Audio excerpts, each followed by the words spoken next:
Ir-rapport annwali tal-Bank Ċentrali ta' Malta s-sena 2021 juri li l-ekonomija Maltija se tibqa' f'deficit. Fil-fatt, jikkonferma wkoll iż-żieda fl-inflazzjoni li iktar ma jmur iktar qed tkun ta' pis għal pajjiżna.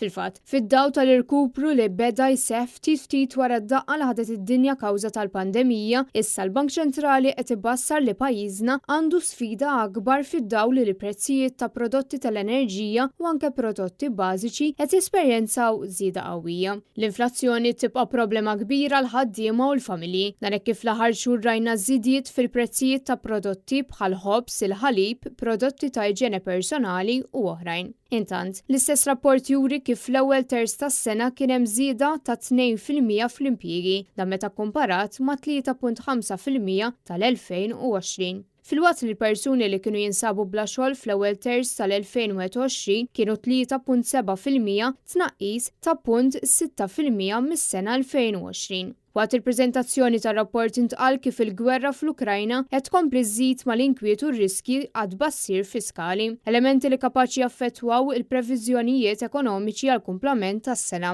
L-aħħar tbassir ekonomiku tal-Bank juri li l-livelli tal-attività ekonomika huma mistennija li jkomplu jirkupraw fl-2022. Madankollu minħabba li l-livelli tal-attività ekonomika diġà reġgħu lura l dawk prevalenti qabel il-pandemija, it-tkabbir huwa mistenni li jimmodera livelli aktar normali.